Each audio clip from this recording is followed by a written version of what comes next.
नमस्कार साथियों, अगर मैं कहूं कि बायोलॉजी की सिर्फ 20 से 25 ब्रांचेज याद करके आप किसी भी एग्जाम में पूरे नंबर ला सकते हैं, तो क्या आप मानेंगे? आज की इस वीडियो में हम उन्हीं सबसे महत्वपूर्ण ब्रांच को आसान भाषा और शानदार ट्रिक के साथ पढ़ेंगे। इसलिए वीडियो को बीच में बिल्कुल मत छोड़िए, क्योंकि एक छोटी सी जानकारी भी आपका सिलेक्शन तय कर सकती है। तो चलिए शुरू करते हैं।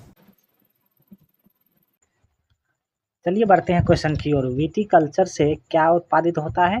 तो विटीकल्चर से अंगूर उत्पादित होता है। वृद्धावस्था एवं आयु वृद्धि के प्रभाव का अध्ययन क्या कहलाता है? तो जेरोंटोलॉजी कहलाता है। वर्मी कल्चर में कौन सा कीट प्रयुक्त होता है? तो वर्मी कल्चर में केचुआ प्रयुक्त होता है। पेडोलॉजी के अंतर्गत किसका वैज्ञानिक अध्ययन किया जाता है? तो पेडोलॉजी के अंतर्गत मृदा का अध्ययन किया जाता है। चलिए बढ़ते हैं आगे। फूलों के अध्ययन को क्या कहते हैं? फूलों के अध्ययन को एंथोलॉजी कहते हैं। फूलों के अध्ययन को एंथोलॉजी कहते हैं। और कीटों का वैज्ञानिक अध्ययन क्या कहलाता है?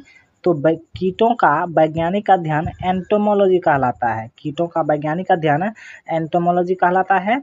जनसंख्या एवं मानव जाति के आंकड़ों का अध्ययन क्या कहलाता है? तो जनांकीकी कहलाता है। जीवाश्म वनस्पति के अंतर्गत पादप जीवाश्म का अध्ययन किया जाता है। चलिए बढ़ते हैं आगे। आपके आगे क्वेश्चन हो जाएगा, विभिन्न संस्कृतियों के वैज्ञानिक विवरण के तुलनात्मक अध्ययन को क्या कहा जाता है? तो इसको इथेनोलॉजी कहते हैं। इथेनोलॉजी कहते हैं। सब्जी का अध्ययन किस शाखा के अंतर्गत किया जाता है? तो सब्जी का अध्ययन ओलेरीकल्चर के अध्ययन किया जाता है। ओलेरीकल्चर में सब्जी का अध्ययन किया जाता है। अस्थियों का अध्ययन विज्ञान को किस शाखा के अंतर्गत किया जाता है? तो अस्थियों का अध्ययन विज्ञान के ऑस्टियोलॉजी के अंदर किया जाता है। सर्पों का अध्ययन किस वैज्ञानिक शाखा के अंतर्गत किया जाता है? तो सर्पेंटोलॉजी हो जाएगा। हाइड्रोपोनिक्स किससे संबंधित है? हाइड्रोपोनिक्स जो है वो किससे संबंधित है? तो मृदा रहित पादप संवर्धन से संबंधित है। चलिए बढ़ते हैं आगे।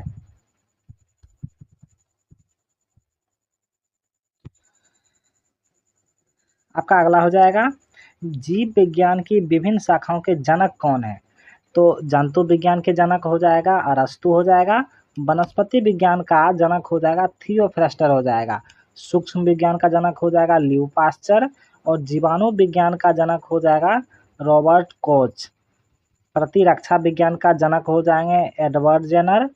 और वर्गीकी तथा वर्गीकरण विज्ञान का जनक हो जाएगा कैरोलस लिनियस। चलिए बढ़ते हैं आगे। रक्त परिसंचरण तंत्र का जनक हो जाएगा विलियम हार्वे। कोशिका विज्ञान का जनक हो जाएगा रॉबर्ट हुक। उत्परिवर्तन का जनक हो जाएगा हाइग्डू डी ब्रीज। कवक विज्ञान का जनक हो जाएगा एंटन डी बेरी। पादप शरीर क्रिया विज्ञान का जनक हो जाएगा स्टीफन हेल्थ। आधुनिक वनस्पति विज्ञान का जनक हो जाएगा कैरोलस लिनियस। ब्लड ग्रुप का, जिसको रुधिर वर्ग कहते हैं, उसका जनक हो जाएगा कॉल्स लैंडस्टीनर। अंतःस्रावी विज्ञान का जनक हो जाएगा थॉमस अल्वा एडिसन। आनुवांशिकी के जनक हो जाएंगे ग्रेगर जॉन मेंडल। तो चलिए आगे बढ़ते हैं। आगे हो जाएगा, आधुनिक आनुवांशिकी के जनक हो जाएंगे ग्रेगर जॉन मेंडल। भारतीय पुनरावनस्पति विज्ञान का जनक हो जाएगा बीरबल साहनी। आनुवांशिक अभियांत्रिक के जनक हो जाएंगे पॉल वर्ग। शैवाल विज्ञान के जनक हो जाएंगे विलियम हेनरी हार्वे। भारतीय शैवाल विज्ञान के जनक हो जाएंगे M.O.P. ओमर। भारतीय परिस्थिति के जनक हो जाएंगे रामदेव मिश्रा। और औषधि विज्ञान के जनक हो जाएंगे हिपोक्रेटस। सूक्ष्मदर्शी के जनक हो जाएंगे एंटनी वान लुएनहॉक। और जीन चिकित्सा के वैज्ञानिक हो जाएंगे एंडरसन। चलिए बढ़ते हैं आगे। आगे कुछ याद करने वाले कुछ महत्वपूर्ण तथ्य हो जाएंगे। जेरोंटोलॉजी में किसका अध्ययन किया जाता है? तो वृद्धावस्था एवं आयु वृद्धि के प्रभाव का अध्ययन किया जाता है। एंथोलॉजी में किसका अध्ययन होता है? तो फूलों का अध्ययन होता है। एंटोमोलॉजी में किसका अध्ययन होता है? तो कीटों का अध्ययन होता है। पेडोलॉजी में किसका अध्ययन होता है? तो मृदा का अध्ययन होता है। और एंथोलॉजी में किसका अध्ययन होता है? तो सांस्कृतिक तथा तुलनात्मक अध्ययन होता है। लुई पास्चर को सूक्ष्मदर्शी विज्ञान का जनक कहा जाता है और कैरोलस लिनियस को वर्गीकरण विज्ञान का जनक कहा जाता है और ग्रेगर जॉन मेंडल को आनुवांशिकी का जनक कहा जाता है। चलिए बढ़ते हैं आगे। घासों का अध्ययन एवं पालन को क्या कहते हैं? तो घास विज्ञान कहते हैं। शैवालों का अध्ययन क्या कहलाता है? तो शैवालों का अध्ययन एल्गोलॉजी कहते हैं। आंतरिक संरचना का अध्ययन क्या कहलाता है? तो एंटोमी कहलाता है। और पुष्पों का अध्ययन एंथोलॉजी कहलाता है। पुष्पों का अध्ययन एंथोलॉजी हो जाएगा। जीवाणुओं का अध्ययन जीवाणु विज्ञान कहलाता है। जीवाणुओं का अध्ययन जीवाणु विज्ञान कहलाता है। ब्रायोफाइट का अध्ययन क्या कहलाता है? तो ब्रायोफाइट का अध्ययन ब्रायोलॉजी कहलाता है। पादपों में रोगजन्य गांठों, पादपों या कैंसर का अध्ययन क्या कहलाता है? कैसिडोलॉजी कहलाता है। तो चलिए आगे बढ़ते हैं। आपका आगे हो जाएगा वृक्षों की आयु का अध्ययन क्या कहलाता है? तो वृक्षों की आयु का अध्ययन डेंड्रोक्रोनोलॉजी कहलाता है। वृक्षों एवं झाड़ियों का अध्ययन क्या कहलाता है? तो वृक्षों एवं झाड़ियों का अध्ययन डेंड्रोलॉजी कहलाता है। पौधों का वातावरण से संबंध का अध्ययन क्या कहलाता है? तो इसको इकोलॉजी कहलाता है। आर्थिक महत्व के पौधों का अध्ययन क्या कहलाता है? तो इसको इकोनॉमिक बॉटनी कहा जाता है। आदिवासियों द्वारा पादपों के उपयोग का अध्ययन क्या कहलाता है? तो इसको इथोनोबॉटनी कहा जाता है। वनों का अध्ययन क्या कहलाता है? तो वनों का अध्ययन फॉरेस्ट्री कहा जाता है। चलिए बढ़ते हैं आगे। आपका आगे हो जाएगा अन्य ग्रहों पर संभावित जीवों की उपस्थिति का अध्ययन क्या कहलाता है? अन्य ग्रह पर जो संभावित जीव जंतु हैं उनकी उपस्थिति का अध्ययन क्या कहलाता है? तो एक्सोबायोलॉजी कहा जाता है। और कृत्रिम जीन्स का निर्माण व स्थानांतरण का अध्ययन क्या कहलाता है? तो जेनेटिक इंजीनियरिंग कहा जाता है। लाइकेस का अध्ययन क्या कहलाता है? तो लाइकेंस का अध्ययन लाइकेनोलॉजी कहलाता है। सूक्ष्म जीवों का अध्ययन क्या कहलाता है? तो सूक्ष्म जीवों का अध्ययन माइक्रोबायोलॉजी कहा जाता है। चलिए देखते हैं आगे। आपका आगे हो जाएगा कवकों का वैज्ञानिक अध्ययन क्या कहलाता है? तो माइकोलॉजी। कवकों का वैज्ञानिक अध्ययन माइकोलॉजी कहलाता है। और माइक्रोप्लाज्मा का वैज्ञानिक अध्ययन क्या कहलाता है? तो माइक्रोप्लाज्मोनोलॉजी कहलाता है।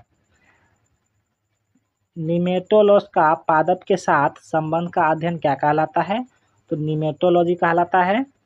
पादप जीवाश्मों का अध्ययन क्या कहलाता है? तो पादप जीवाश्मों का अध्ययन पैनियोबॉटनी कहा जाता है। परागकण का अध्ययन क्या कहलाता है? तो परागकण का अध्ययन पैनियोलॉजी कहलाता है। पादप रोगों का उपचार एवं अध्ययन क्या कहलाता है? तो पादप रोगों का जो उपचार होता है उससे संबंधित जो अध्ययन होता है उसको क्या कहते हैं? तो पैथोलॉजी कहलाता है। चलिए बढ़ते हैं आगे। आपका आगे हो जाएगा पोषक तथा परजीवियों के संबंध का अध्ययन क्या कहलाता है? तो इसको पैरासिटोलॉजी कहलाता है। औषधि पादपों का अध्ययन क्या कहलाता है? तो औषधीय पादपों का अध्ययन फार्मेकोलॉजी कहलाते हैं। विभिन्न पादपों के जैविक क्रियाओं का अध्ययन क्या कहलाता है? तो विभिन्न पादपों के जैविक क्रियाओं का अध्ययन फिजियोलॉजी कहलाता है। टेरिडोफाइट्स का अध्ययन क्या कहलाता है? तो टेरिडोफाइट्स का अध्ययन टेरिडोलॉजी कहलाता है। पौधों के वितरण व उसके कारणों का अध्ययन क्या कहलाता है? पौधे के वितरण व उसके कारणों का अध्ययन फाइटोजियोग्राफी कहलाता है। चलिए बढ़ते हैं आगे। आपके आगे हो जाएगा अंतरिक्ष तथा वायुमंडल में स्थित पादपों का अध्ययन क्या कहलाता है। तो अंतरिक्ष तथा वायुमंडल में स्थित पादपों का अध्ययन स्पेस बायोलॉजी कहलाता है। बीजों का अध्ययन क्या कहलाता है। तो बीजों का अध्ययन स्पर्मोलॉजी कहलाता है। बीजों का अध्ययन जो है वो स्पर्मोलॉजी कहलाता है। सूर्य के प्रभाव से चिकित्सा करने की प्रक्रिया को क्या कहते हैं। तो सूर्य के प्रभाव से चिकित्सा करने वाली प्रक्रिया को हीलियोथेरेपी कहते हैं। हीलियोथेरेपी कहते हैं। और इस शाखा के अंतर्गत बिना मृदा के बागवानी की जाती है, उसको क्या कहते हैं। तो हाइड्रोपोनिक्स कहते हैं। चलिए देखते हैं आगे का क्वेश्चन। आगे का क्वेश्चन हो जाएगा रुधिर एवं रुधिर संबंधी रोगों का अध्ययन क्या कहलाता है। तो रुधिर एवं रुधिर संबंधी रोगों का अध्ययन हिमेटोलॉजी कहलाता है। उभयचरों एवं सरीसृपों का अध्ययन क्या कहलाता है। तो उभयचर एवं सरीसृप का अध्ययन हर्पेटोलॉजी कहलाता है। स्तनधारियों का अध्ययन क्या कहलाता है। तो स्तनधारियों का अध्ययन मेमेनोलॉजी कहलाते हैं। स्तनधारियों का अध्ययन मेमेनोलॉजी अध्ययन कहते हैं। अति सूक्ष्म जीवों का अध्ययन क्या कहते हैं। तो अति सूक्ष्म जीवों का अध्ययन माइक्रोबायोलॉजी कहते हैं। तंत्रिका तंत्र का अध्ययन क्या कहलाता है। तो तंत्रिका तंत्र का अध्ययन न्यूरोलॉजी कहलाता है। दंत विज्ञान संबंधी अध्ययन को क्या कहते हैं। तो ऑडियोलॉजी कहते हैं। पक्षियों का अध्ययन क्या कहलाता है। तो पक्षियों का अध्ययन ऑर्थियोलॉजी कहते हैं। ऑर्निथियोलॉजी कहते हैं। रोगों की प्रकृति, लक्षणों एवं कारणों का अध्ययन क्या कहलाता है। तो पैथोलॉजी कहलाता है। जीवों पर विकिरण प्रभाव का अध्ययन क्या कहलाता है। तो रेडियोलॉजी कहते हैं। जीव जातियों के नामकरण एवं वर्गीकरण का अध्ययन क्या कहलाता है। तो टैक्सोनॉमी कहते हैं। जीव जातियों के नामकरण एवं वर्गीकरण का अध्ययन क्या कहलाता है। तो टैक्सोनोलॉजी कहते हैं। यदि आपको यह वीडियो अच्छा लगा हो तो प्लीज़ लाइक एंड सब्सक्राइब करें। यदि आपको एमसीक्यू फॉर्मेट में यही सब क्वेश्चन चाहिए तो कमेंट में ज़रूर बताइएगा। आगे के वीडियो में हम सभी जितने भी अध्ययन से संबंधित क्वेश्चन हैं उसको हम एमसीक्यू फॉर्मेट में भी करा देंगे।